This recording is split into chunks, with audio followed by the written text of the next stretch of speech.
Good evening, everybody, and you're very welcome to our philosophy webinar here this evening. My name is John Cullinan. I'm Regional Team Leader with JCT for the Dublin Kildare region, with responsibility for looking after the Philosophy Short Course CPD. We're joining you this evening from Drumcondra Education Centre, where we're broadcasting for the evening.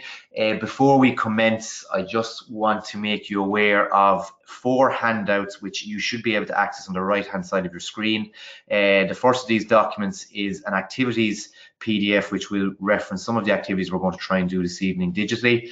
We also have the philosophy short course specification, as well as the assessment guidelines for philosophy, both of which will be referenced during the evening. And finally, we have a PDF document with a number of links to very helpful websites, some of which will be referenced during the evening as well. So we would encourage you over the next hour that you would download each of those documents for yourself, and you will be able to refer back to them. It's also important to point out that this webinar will be recorded and will be placed on the philosophy section of the JCT website, which is under the short courses section, and that will be placed on our website in the next number of days. Finally, I'm absolutely delighted to be able to introduce Morel Rice, who is our philosophy associate. Some of you will have met Morel already in Blackrock Education Centre and Cork Education Centre over the last number of weeks, as she has been facilitating some of our philosophy workshops and CPD events. And Morel will be in the Maldron Hotel in Galway this coming Saturday as well for the 3rd and final philosophy CPD event of the year. So I'm happy to pass over to Morel, who's going to lead this particular webinar for the evening. Thanks, John. Good evening. Thanks for joining us for this Junior Cycle Philosophy webinar on an overview of assessment in the Philosophy Short Course. Before we really get cracking into the presentation, it would be really helpful if we could get a sense of who our professional learning community online actually are. So if you would be good enough, please, to go to menti.com. The code that you need to enter is displayed to the left of the screen. And the question that we would like you to reflect on is, where are you on the philosophy short course journey? If you head over to Menti now, you will be able to see a choice of options for specifying where you are on that journey. And I'm going to take us over to that Menti page now while you log in.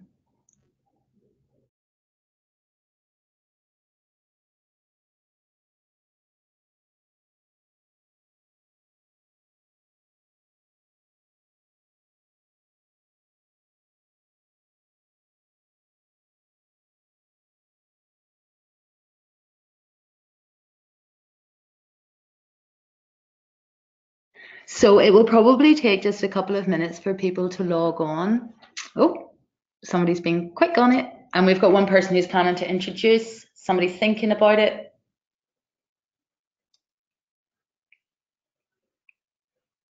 Be interesting to see if we've got anybody here who is already teaching or delivering the philosophy short course this year.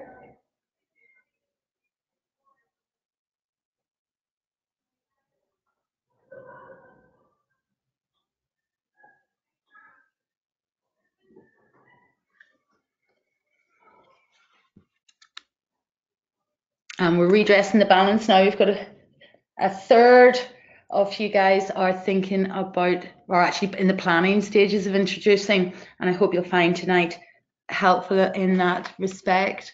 We'll just give another couple more minutes.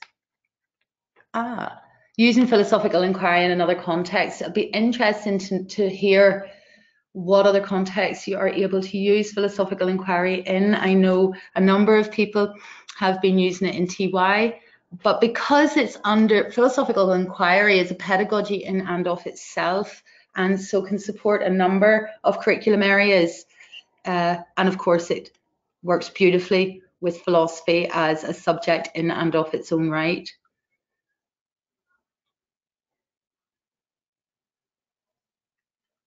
Okay, well, that gives us a good idea of where we are, but rather than spend much longer on this screen, I'm going to pop us back onto the presentation.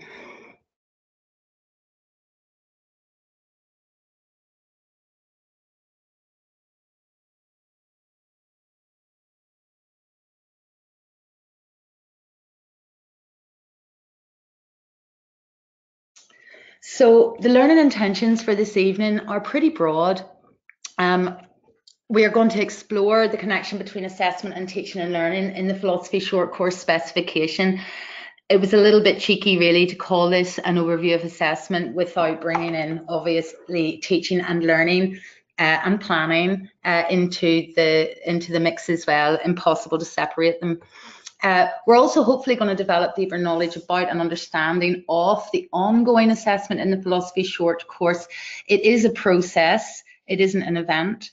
And that's really gives it the breadth to work with any context of students, because really you can start where they are. They don't have to have specialist knowledge to begin. And we're also going to look at the philosophy portfolio or journal as referenced in the specification, to look particularly at e-portfolio and how useful that can be in charting progress and supporting teaching, learning and reporting.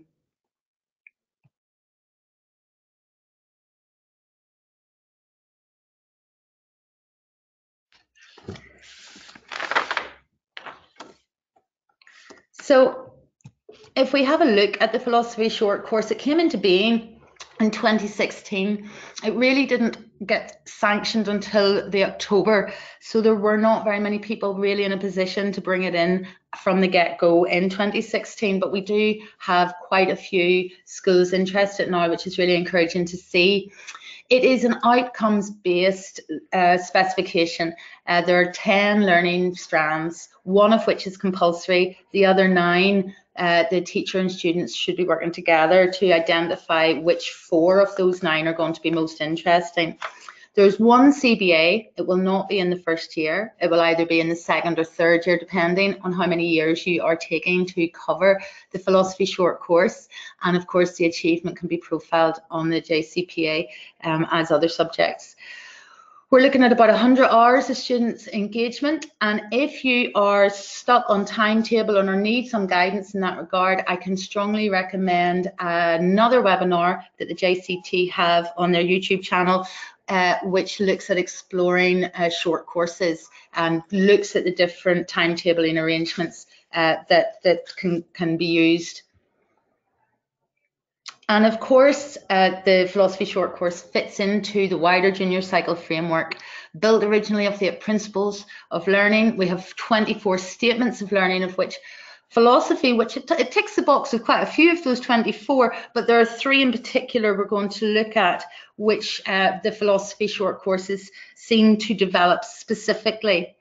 The 8 key skills that underpin every subject can be seen on page 8 of the specification, with the key skill element highlighted in relation to the philosophy short course and student learning activities specified as well.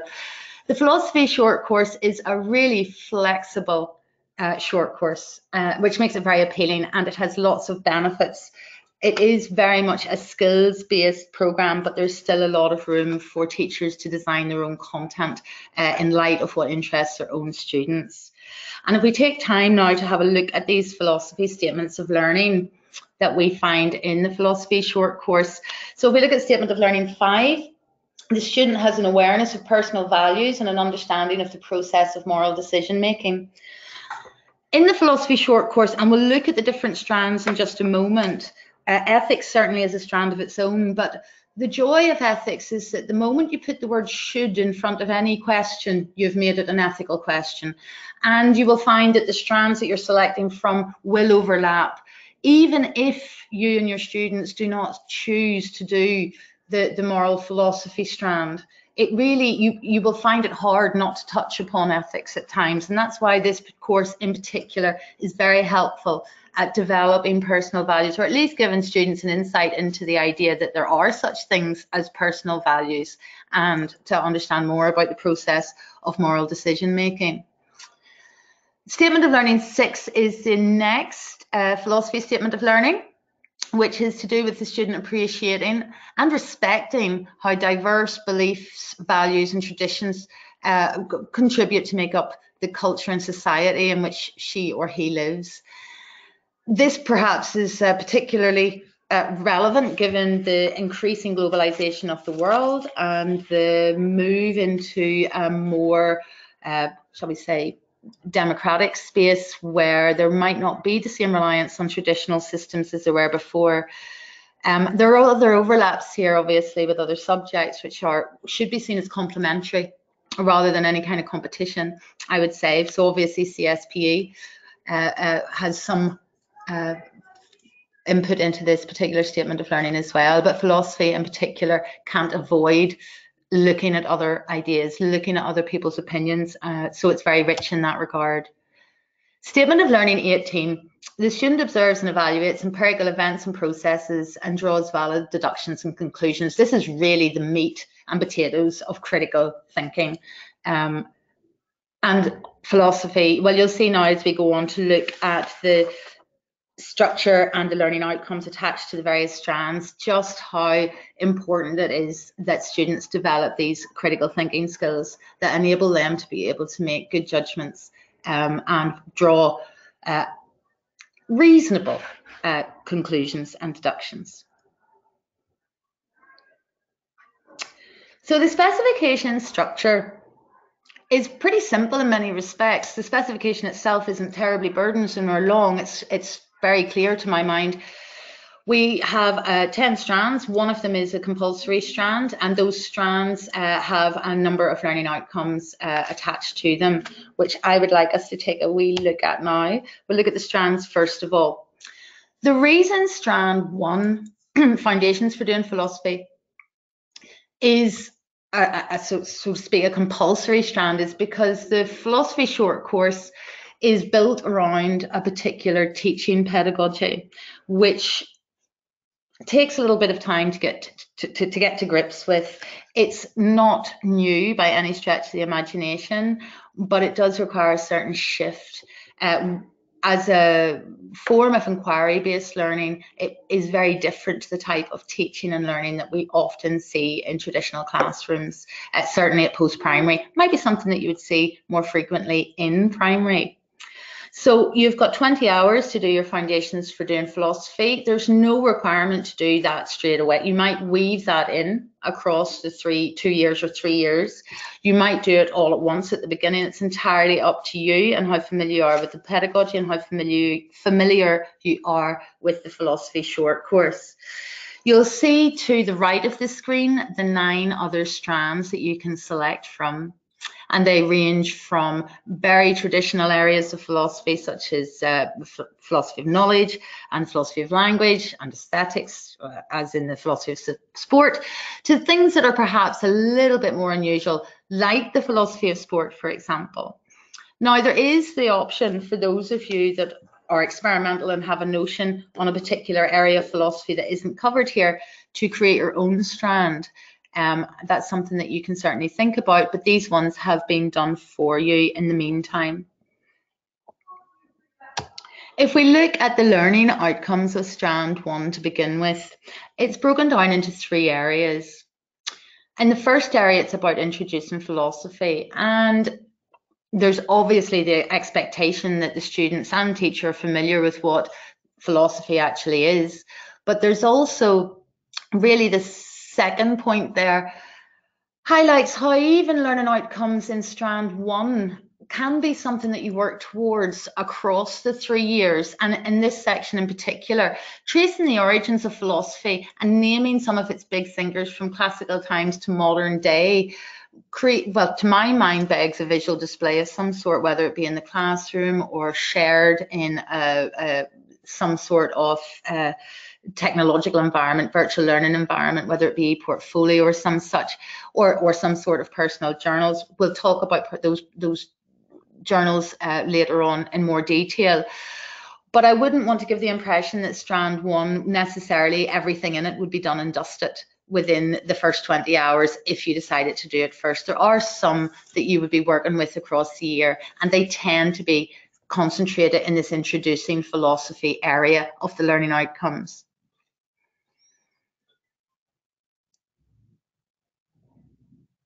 In the introduction to philosophy, the other things that are very important are that students get their head around what a philosophical question is and what philosophical questions are important to them.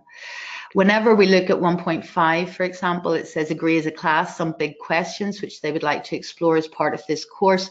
That really requires more than being able to spot a philosophical question. It requires collaboration skills, negotiation skills, the capacity to compromise, the capacity to construct a reasonable argument that may well win people in the class round to a particular strand or to a particular question. So they're not all about necessarily those critical thinking skills. There are social skills inherent in this process. And if we move on to the second section in the strand 1 learning outcomes, which is building a community of inquiry, it is nigh on impossible to have a good philosophical discussion if you're terrified of opening your mouth. If you're not used to hearing your own voice, if you've never really considered these big questions before, it can be quite overwhelming to be put on the spot and to be asked to give an opinion on them. And really, the reason strand 1 is so important is because it gives opportunity at the start of the philosophy short course to get your class, your students ready and to get them thinking about collaboration and the soft skills that are involved in that. You'll notice straight away at 1.6 is listen carefully, critically and respectfully to others' points of view. That's a very easy statement for adults to put down in a learning outcome. But if you look around the world, we'll find that very few adults actually model this in public. Very few adults are actually able to listen carefully, to engage critically and reasonably and respectfully. Certainly, it can sometimes be really rather depressing. So we're asking our young people to do something that a lot of us adults really aren't very good at. And that's because it's tricky, it's hard, and it's going to, a lot of these questions, there will be emotional baggage attached, probably more so for you as teachers than the students, simply because you've been on the earth a little bit longer and have a bit more experience perhaps than others. But there are tricks and tools and techniques that this pedagogy has built in to help you settle this community of inquiry. And of course, we're moving from these soft social skills, working through this idea of being able to recognize the information that we might need in order to improve our point, knowing when to ask the right question and what the relevant question is to push an inquiry forward, using the language of inquiry, the language of reasoning, and being able to recognize what makes a good argument. Really, this is about tempering emotions and ego, and in many respects, in building a community of inquiry, which effectively is democratizing your classroom, you are asking your young people to really be paying attention to their emotional responses. And again, there are ways of doing that which will certainly help the process along. The final section of the strand 1 learning outcomes really is to do with critical thinking skills, but it still smacks a little of those social skills. If we are hostile to other people in the group, if we shut people down, people won't want to speak. So there will be very little collaborative learning. And it's not so much as stopping people from learning, we're flipping it now. How can we encourage people to contribute? How can we establish that sense of egalitarian contribution to our classrooms? We're also looking at getting those metacognitive skills developed, getting them to think about their thinking. And you can see that in 1.14 and also 1.15 in particular. Those are explicit learning outcomes. Again, philosophical inquiry has a metacognitive dimension built into it. I'm going to talk more about that in the future, in a moment. But it is a form of inquiry-based learning. It is, which is also known as phenomenon-based learning and project-based learning. It simply has a philosophical dimension to it. So there may be lots and lots of wonderful philosophical discussions and inquiries, but there will also be lessons that are research-led, that are very much students getting to grips with sourcing information, checking through information, being able to recognize the bias perhaps, or whether or not an argument is valid or sound. All of those things are skills that they will be working towards. There's a section there on fallacies, 1.19, and there are already online some wonderful resources to help flesh out fallacies. the student, lots of game orientated activities, and the students hopefully will be able to find ways of looking at fallacies where it's seen as a learning opportunity rather than an opportunity to poke holes in someone else's argument. The optional strands then, there are 9, as you can see, listed down the left-hand side of the screen. You'll notice on the right-hand side of the screen that we actually only have 6 learning outcomes. Those learning outcomes are the same for every single optional strand. There is no change. And you'll notice the other thing from these learning outcomes, not a single philosopher is mentioned as being you have to learn the views of this particular philosopher.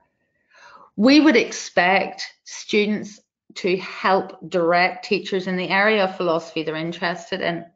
And we would expect that the philosopher will be able to bring in a wide range of voices in that philosophical arena, and not just the traditional Western philosophers that we always seem to hear about.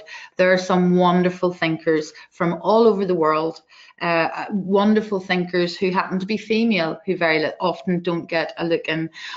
So that we want to bring in a wide range of diverse views, and we want to be able to give teachers the opportunity to do that.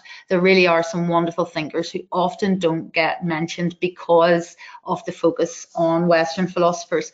Now, I say all that, there are some Western philosophers that you will naturally want to talk about and you will include in different ways. We're certainly not saying that they should be included, but we do not want to make it a prescriptive. We want to make it as adventurous and fun and as relevant for your particular pupils as possible. You'll notice that these learning outcomes really expect you to have worked through many of the learning outcomes for the strand 1, in particular building a community and developing tools for thinking, which is why it may well be a sensible move to start with strand 1. Not least because in strand 1 you can actually do inquiries around the other 9 strands in that time to find out, to give the students a taster of different areas so they can see something of the breadth. I mean, I feel slightly tired of saying it, but when people don't know what they're voting for or what they're picking and they don't really understand the options, it ends up a bit of a mess. And Brexit is the perfect example of that. So we really don't want any Brexit moments with our philosophy short course where people are picking things because it seems clever or it seems interesting, but they really don't know what it is that they're walking into. For those of you that have managed to attend one of the elective workshops, either in Dublin or Cork, or are planning to come to the one in Galway, we do have some work around these on those on the strands, and the materials from those workshops will be on the JCT website to be downloaded imminently along with this webinar. So I would encourage people to come back and check and download those resources so that you can further explore this area yourselves.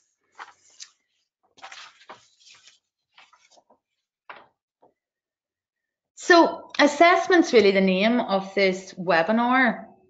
But to my big focus, or for me anyway, the big message tonight is that the assessment is ongoing, and it is nigh on impossible to divorce it from the planning for teaching and learning. I've already mentioned before there is a CBA, and that will take place in the 2nd or 3rd year, not the 1st year, so you can relax. And there will be more support available about CBAs in the future. I know the JCT are committed to supporting the philosophy short course. But ultimately, planning for assessment and reporting as part of the planning for teaching and learning is more likely to achieve alignment between how we teach and how we report student progress. Now, if we look at teaching and learning in the philosophy short course, if you look at page 11 of that specification, you'll see that, these are quotes taken from page 11, developing skills in doing philosophy signals an active shared pursuit of knowledge. It requires a democratic classroom where all voices in the classroom are heard and where all, including the teacher voice, is viewed as partial and needing to be questioned as part of open discourse. Now, this really speaks strongly to student voice, which is something that certainly the NCCA and the JCT take very seriously. This idea of putting, in fact, the junior cycle framework is built around the idea of the pupil as being actively engaged in their own learning journey. It's a difficult thing to do and a difficult thing to achieve, particularly if students aren't familiar with that particular approach to teaching and learning, where they're expected to contribute. But it's very different whenever you're looking at it as a democratic classroom, because ultimately the students will have the power to air their views and the responsibility that comes with that power. So there doesn't need to be anxiety about this, as long as there's an awareness that if the students are going to have a particular view about a particular thing, they really need to be able to justify that view. They really need to be able to stand behind it and to reasonably change their mind in light of new information if necessary. So the democratic component of this particular pedagogy that underpins philosophy short course is represented there on page 11, which goes on to say it also requires teachers and students becoming more fallible, as not knowing and changing one's mind is appreciated as part of the learning and nature of philosophical inquiry. The quality of the answer is located in the process of searching for solutions rather than in the answer itself. This can be a really hard thing for people to get their heads around, children and teachers, because certainly my own training was very much based around the notion that I was the font of all knowledge, and that it was well, ludicrous to imagine there was something that I could be wrong about, that I had to be right, and that the students had to have faith in my rightness. Philosophy is a different area. It allows us to wander around and explore different avenues of thought. And in doing so, very often it can help us get closer to a more reasonable answer. We might have a number of reasonable answers. The idea really is to work out, well, which is most reasonable, which speaks most to us or most to me. This can be a really challenging place for teachers. It's a very difficult thing to acknowledge that you might not know everything.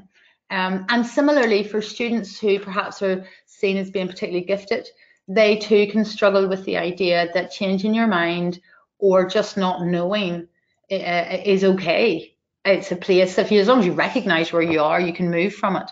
But for some mindsets, it can be a real challenge and needs to be supported. This last little excerpt from page 11 of the specification. Now, I've emboldened certain points of this myself, just because I think that they are particularly challenging, but arriving at definitive answers is unlikely. Instead, the student might find him or herself in a higher state of confusion and may even learn to value the intellectual discomfort that the grey area might bring. And that can be really tricky. If you have consensus in a philosophy class, then everybody has stopped thinking. There shouldn't be consensus. That's not what you're looking for. You're trying to teach the students how to think critically, creatively, collaboratively, caringly, but you're not trying to teach them what to think. And it can be very difficult as a teacher if you have students who think or hold views that you find challenging or difficult, or perhaps maybe not as citizen-minded as you would like. But at the end of the day, they're entitled to their opinion as long as it's based on factual evidence and has been carefully thought through. I would be very clear that you're not really entitled for your opinion to be taken very seriously if it's based on misinformation that you refuse to update, which is why, for example, we don't entertain prejudiced and obvious, racist views or bigoted views or misogynist views. They might be an opinion, but they're an opinion that's really not worthy of digestion in a public forum. Whenever we're looking at planning for teaching and learning, now I'm going to whiz through these slides because I'm sure that you've seen them a million times before, but they're very, very useful and very, very helpful. As I said before, the philosophy short course, you're starting where the pupils are. So think of who your kids are. Think of the context that they're coming from. Are they high achieving? Are they mixed ability bunch? is there special needs in there that need to be catered for? This particular short course is accessible to all students. There is, it is something that there is no benchmark. And very often it can be very helpful with regard to students who have special needs because it is so dialogic. So for those who struggle with written work, often can find that the dialogic nature of it is very supportive in that respect. But we're also looking at, once we've identified our kids and we've identified the learning outcome, you probably from strand one, and perhaps the theme or the concept that you want to explore from that learning outcome or from that particular area, you're going to be thinking about, well, what kind of assessment tasks would I want built in here? How am I going to measure this? How am I going to move forward with this? How am I going to see progress? And you're ultimately then going to be thinking of the student learning experience. What kind of learning experiences can you bring into play? What kind of resources do you need? You're obviously going to be using a philosophical inquiry pedagogy underpinning, but there'll be other pedagogies that you go to depending on what it is that you're trying to achieve in that particular lesson. It might be that it's more of a research-based lesson. It might be that you're working with e-portfolio, for example. It might be that the lesson in many respects looks quite traditional because you've already chewed the fat around a question and you need to find out more information in order to progress further. Now, I feel like I've been talking for far too long, and it does seem like an odd thing to be having a webinar on a dialogic pedagogy, and I'm basically in a room talking to myself. So I know I'm not really talking to myself. I'm hoping that I can hear from some of you guys out there. If you go to the booklet on the webinar activities, little download to the right of the screen, you'll find activities, reflection resources on pages 1 and 2 of that. And we're now moving on to reflecting on philosophical questions. Now, because we're using Mentimeter tonight, and I don't want to have you jump in and out of different Menti screens, that is really not going to be helpful. I've tried to pack it all into one Mentimeter with one code. But in order to make it make sense, it would be really helpful if you could prefix your contribution with the number, the question number that corresponds with it. We're going to look through a number of questions in this activity, but we're not going to do all the questions all at once. We're going to move back to the presentation in between. And some of the questions we might leave there, and any suggestions will certainly, I'll certainly look over and take on board and see how they might well be useful to share with others at a later date. Ultimately, if you can go to those webinar activities, you'll see that there are 4 questions put forward for a community vote from the first and third full-fat philosophical inquiries of a class of first-year students. The number in brackets at the end of each question captures the number of votes it received from the community. You'll see the stimulus for the first inquiry was 6 Blind Men and the Elephant, which is a lovely little fable, origins in Hinduism, about trying to identify an object if you only have access to a small amount of it. There's a link there to it if anybody wants to check that out as a stimulus. The questions that the students come up with were, what is greater, the power of opinion or the power of being right? That was the question that was selected. How does your imagination affect your sense of touch? Why do people fight over opinions when neither is right or wrong? That was a close second. And does having a disability affect your ideas and approaches to things? So the first question really is, what can we learn about the students' initial philosophical knowledge and understanding based on those questions? And if you could go to Menti at this point, the code is 173415.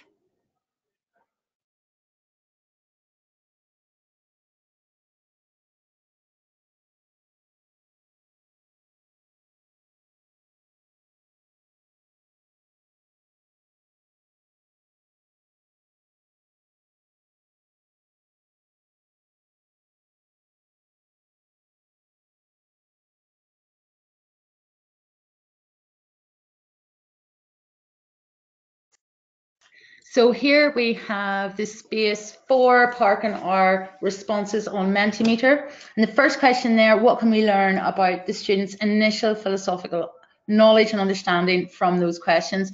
I appreciate some of you might already be confused about what a full-fat philosophical inquiry might be.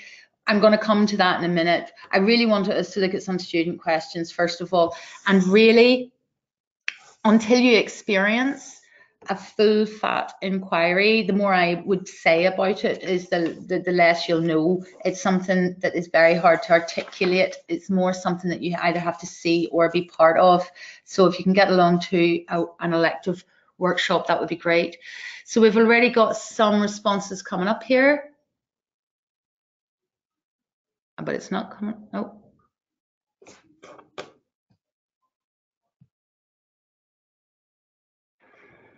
There seems to be a wee bit of a lag, and I'm getting to see them before you necessarily would. So students seem to have a grasp on what determines a good meaty question and invites a lot of discussion.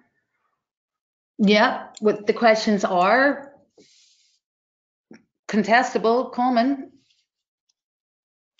They share those concepts.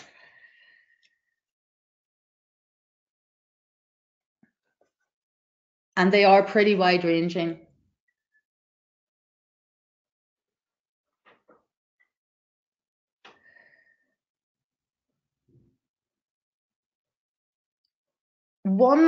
If we look at those questions in a bit more detail, some of them are going to be pretty difficult to answer as a collective. So for example, D, does having a disability affect your ideas and approaches to things? Now, one could argue that the answer to that is going to be, well, everybody has their own particular idea and approach to things, and having a disability, how far could you measure that? Are all disabled? It's classifying all people with a disability as perhaps being affected in the same way. And perhaps that would be a question that would run aground quite quickly without some adaptation. Similarly, how does your imagination affect your sense of touch? That's a really interesting question. I'm not sure how philosophical it really could be, but the children are certainly making an effort. There could be a lot of speculation coming out of B because there is a very strong subjective element to it. Perhaps A and C are slightly tighter, but as for a first round of questions with kids who have never done philosophical inquiry before, they've obviously been really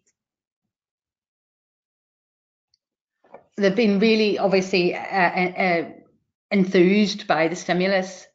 Lovely little, thank you for feeding back, whoever that was. Yes, the imagination could lead into epistemology. It certainly could. And that's where you as facilitator come into play heavily, because if you are unsure where to take it, or you're unsure if your areas of philosophy, you're going to find it difficult to lead into.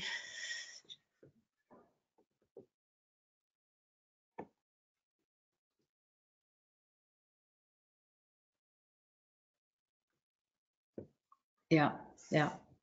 So I'm going to just pop us back over to the presentation.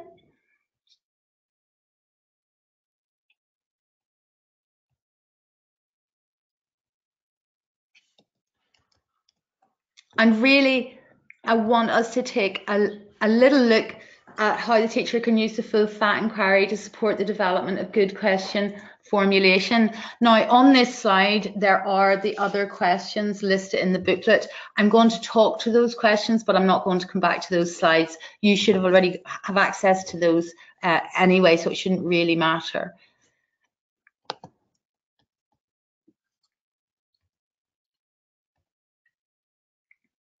So this is what the full fat inquiry model looks like. Now, this is really just your starting point for philosophical inquiry. It was the model that was used whenever the research was being conducted by the EEF Foundation in 2015. It's the model that would be typical when we look at the Kleckmanager study in 2007. Both of those studies saw significant gains for students who do 1 hour a week of philosophical inquiry. But this is just a starting point. You would, in my advice would be, you need to get to grips with this, because this is how you get the skills across nice and easily. It's a good way to build a community. But if you're still doing this week in, week out after 8 weeks, then you need to move on. You need to be just picking bits and pieces of it, because a lot of the skills will have already been built, and it's not necessary. You'll notice I've highlighted question or point 5 on that 10-step model, questionnaire. And that is because in questionnaire, once the students have in small groups identified philosophical questions that they want the wider community to vote for, there is a moment for clarification of those questions. And that's a really good opportunity to check for understandings, to make sure everybody knows what they're voting for, that to check out any assumptions, to find concepts which might connect between questions. But it gives an opportunity to tighten a question if it feels a little bit woolly around the edges. Sometimes though, as a facilitator, teacher of philosophical inquiry, you might want a question tightened that really doesn't need tightened. The students may well already fully get what it is that they want to look at and what they're asking, and they're using their own language, they understand it, and you have misunderstood perhaps where they're coming from. Such is the nature of language. So this is all about guiding on the side and not dominating, so to speak. Just to pop back to that model again. Now this model, this P4C, philosophy for children or philosophy with children, has a long history. It originated with Matthew Lipman back in 1968 when he was in Columbia University. He actually designed the pedagogy for his undergraduates. He wanted to give his students independence by developing the necessary critical and social skills, attitudes, and dispositions that they needed to be able to contribute to the canon of knowledge which they had elected to study and to become involved in. So there is this model, as I said, it's not new. There is research on it, and it is a really good starting place. And underpinning the model, obviously that was the step 5 questionnaire, but underpinning the entire pedagogy is the idea of 4 thinking C's. And these correspond very, very nicely to our learning outcomes in strand 1 in particular, but also strand 2, given that they are picking up from strand 1. There's in P4C and philosophical inquiry and in inquiry-based learning generally, there is the necessity for returning to that thinking about what we're doing, thinking about how we're thinking.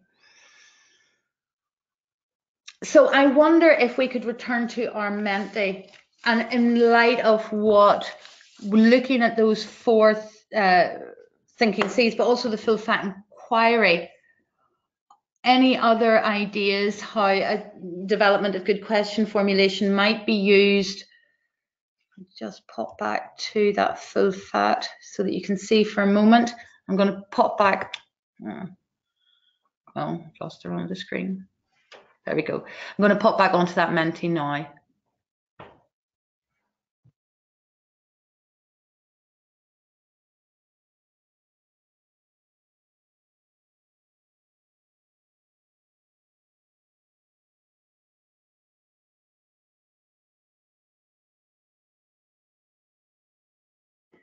So if there are any suggestions about how the teacher can use the full fat inquiry or other parts of the full fat inquiry to help support the development of good question formulation, but please do. Hey, question quadrant comes up straight away. I'm not sure who that's from, but thank you so much.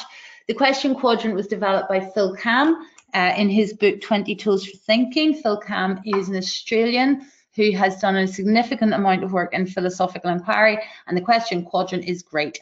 If you Google the question quadrant, you'll find variations of it, but it's definitely a really useful tool. Could be used as a warm-up, could be used as a standalone lesson, and can be developed and extended further.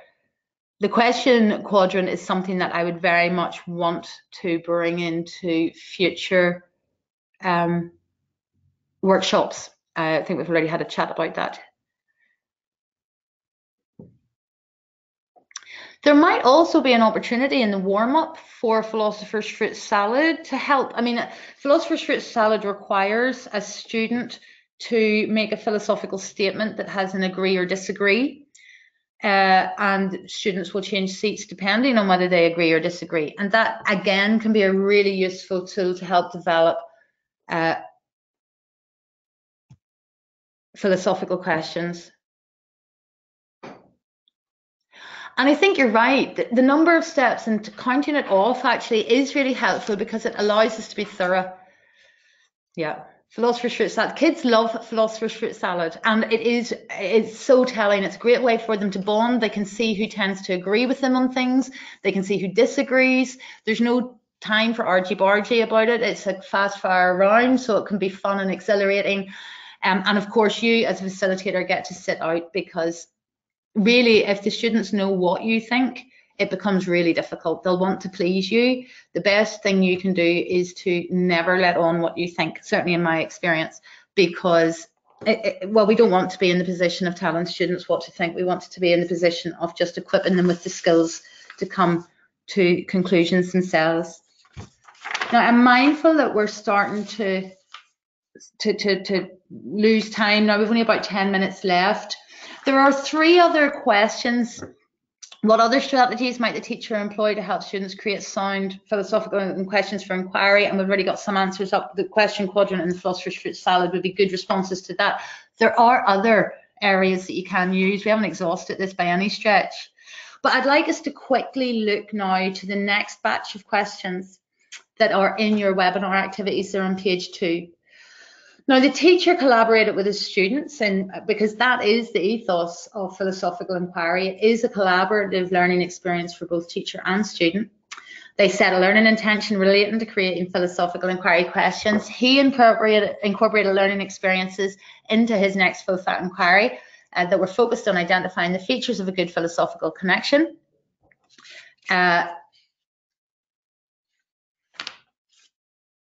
Anyway, these are the questions from their 3rd philosophical inquiry.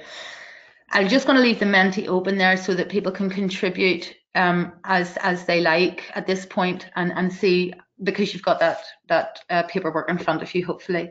Now, the inquiry 3 was a stimulus. It was an authority concept line, which is basically 6 images of different forms of authority, with students ordering them along a continuum of most to least authoritative. I traditionally use a skipping rope if I'm doing this in the classroom, or a piece of rope. You could just as easily use Padlet or use some other technology to garner this information. The students different students had different opportunities to move and reorder depending on their own perspective. And then it was used that experience was used as a stimulus to create philosophical questions in small groups.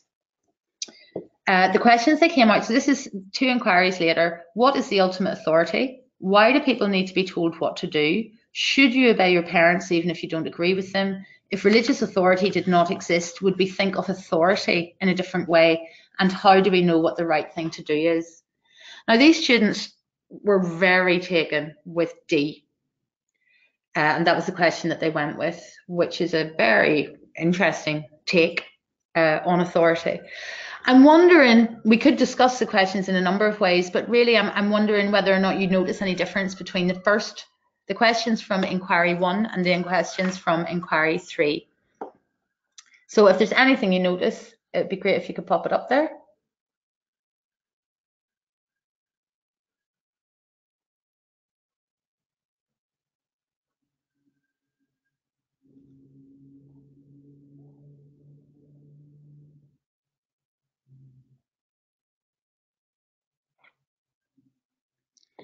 In many respects, to my eye, the questions seem a lot more focused. You can also see the interest of the students coming out, the things that are important to them, the idea of obeying your parents. And for this particular cohort of students, religious authority was obviously something that they were interested in. So they're becoming maybe more engaged personally with the area of philosophy. We can see that coming through. But I think you can see an improvement in the questions. They are tighter, less speculative perhaps, or less prone to wander off into a world of speculation, and maybe more easy or easier in some regard. Yeah, I would agree. Inquiry 3 seemed to allow for greater discussion. And I think it's remarkable that in the space of just 3 lessons, there has been that progression that can be noted. And really, this is part of ongoing assessment. Keeping those questions that come up every week, comparing, contrasting, are all really, really useful. Now, I am so terribly minded of the time that I'm going to have to leave the Menti at this point. So I'll let you guys have a moment there while I move the screens back again.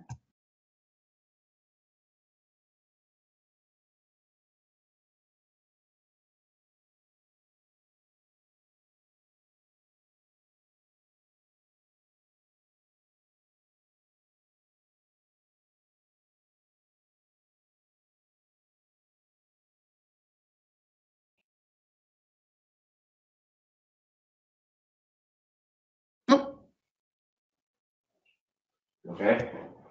Yes, we're back on track now. So we're going to have to move on now because, as is probably well known, I am not somebody that's good at being succinct. We need to really have a look at how we can make assessment visible. There's a lot to be said here with regard to the learning intentions that are supported by the 4 C's in making learning visible. I'm just going to move through some of these slides here so that we can look and see what the NCCA have to say, and again reiterating the importance of student voice here. So an important way of reducing how much the teacher needs to record is by involving students in reflecting about their learning and asking them to record their self-assessment of significant learning moments in their books or as part of student portfolios or learning logs.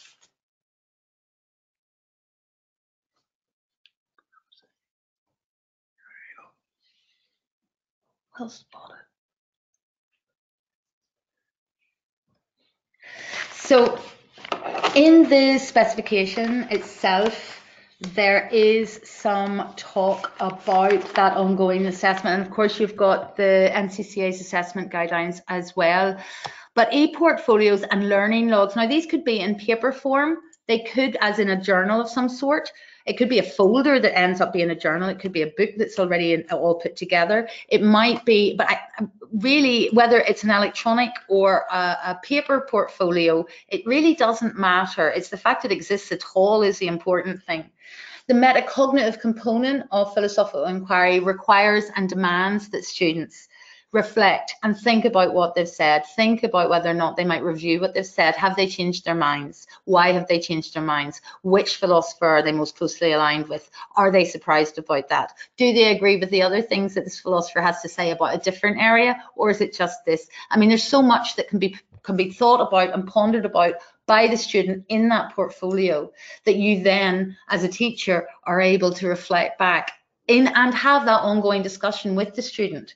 There's no reason why you can't then look at the student's work, comment on it, and ask for deeper explanation, ask deeper questions. It means you have got a wealth of material then whenever you're reporting.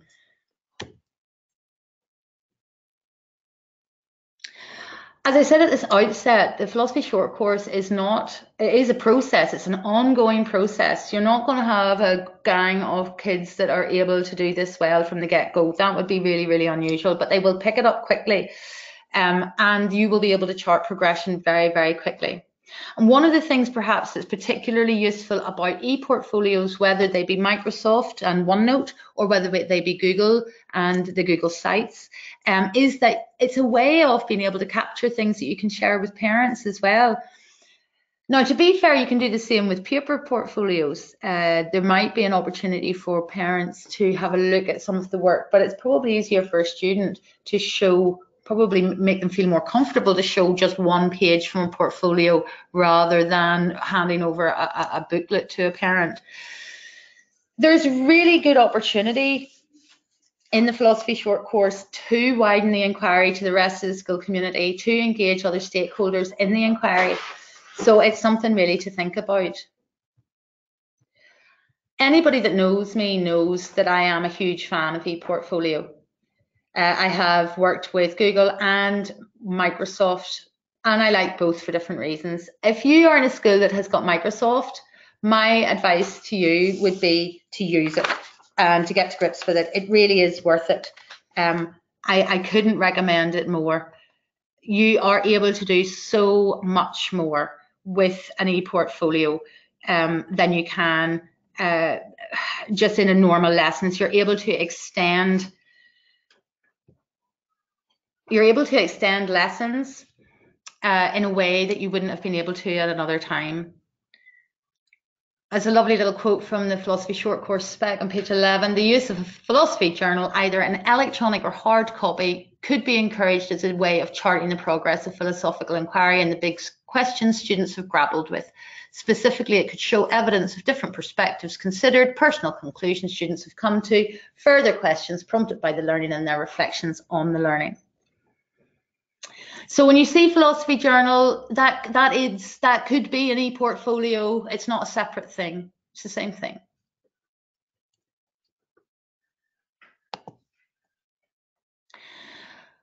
The fact that there is, so I've already mentioned, so much metacognition in the philosophy short course, that it's really quite, you can't avoid it. And that's where your great assessment opportunities are going to be.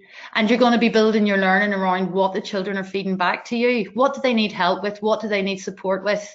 And your learning experiences are going to be parallel to those. They're going to be, that's where they're going to come from. You also want to think about your environment, the wider classroom environment. Having blob trees or having philosophy displays really, really useful. There's a question tree, concepts around religion, so the students can see where they've been, where they've wandered, and so that they can wander back and can engage outside of lesson times. A lot of these questions the students will take with them. Now, I have whizzed through the last little bit, and I apologise for that. But what I would say is you will be able to get access to this entire presentation from at the JCT .ie webpage in the coming few days, I would think, a couple of weeks at the most. And so you'll be able to spend more time thinking about those things. I would also encourage you to look at the materials available for the elective workshops. I'm hoping that we feel that there has been an exploration around the intrinsic connection between assessment and teaching and learning, and that these other learning, that you have a deeper knowledge and understanding of ongoing assessment in the philosophy short course, and that you have an idea of how ePortfolio or paper portfolio is really a useful tool, a really useful tool when it comes to assessing what's going on with your students. There's just one last thing that I would ask of you. If you could pop back to that Mentimeter, and if you could give me 3 adjectives that you would use to describe the philosophy short course before you say goodnight. And for me, anyway, this evening, I'd like to thank you very much.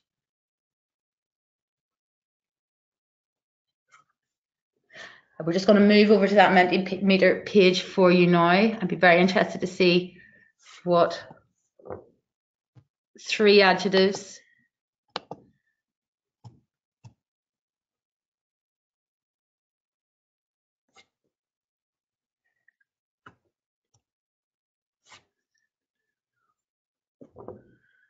lovely.